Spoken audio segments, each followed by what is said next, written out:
প্রিয় দর্শক বন্ধুরা, এই মুহূর্তের জন্য আপার প্রাইমারি থেকে গুরুত্বপূর্ণ খবর, যেখানে এইমাত্র 233 রিভিউ মামলার ক্ষেত্রে কোর্টের দারুণ স্ট্যাটাস কিন্তু উঠে আসছে।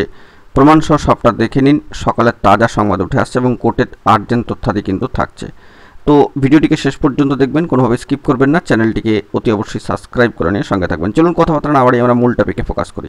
বন্ধুরা, এই মুহূর্তে আপার প্রাইমারি থেকে গুরুত্বপূর্ণ খবর। আমরা চলে এসেছি কোর্টের সাইটে এবং মহামান্য কলকাতা হাইকোর্টের অ্যাপিলিয়েটেড সাইট থেকে ডিভিশন বেঞ্চের যে স্ট্যাটাস 233 রিভিউ মামলার ক্ষেত্রে দেখতে পাচ্ছেন, নেক্সট হিয়ারিং ডেট শিডিউল কিন্তু রয়েছে আজকের ডেটে দাঁড়িয়ে। কয়েকদিন আগেও কিন্তু স্ট্যাটাসে পরিবর্তন আসেনি, তবে এখন বর্তমানে স্ট্যাটাসে পরিবর্তন হয়েছে। আজকের ডেটে দাঁড়িয়ে দেখতে পাচ্ছেন 8ই অগস্ট 2025 কার্যত নেক্সট হিয়ারিং ডেট শিডিউল চলে এসেছে কন্টেম্পট অ্যান্ড রিভিউ অ্যাপ্লিকেশন।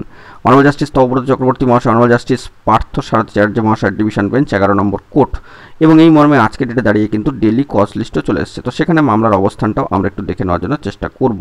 তো দেখতে পাচ্ছেন সরাসরি সেখানে কিন্তু মামলা রয়েছে এবং 233 রিভিউ মামলা অত্যন্ত গুরুত্বপূর্ণ। আপার প্রাইমারি 2016 প্রসিডিউরের ক্ষেত্রে কী হয় না হয় আমাদেরকে কোর্টের সাইডে চোখ রাখতে হবে আজকের ডেটে দাঁড়িয়ে।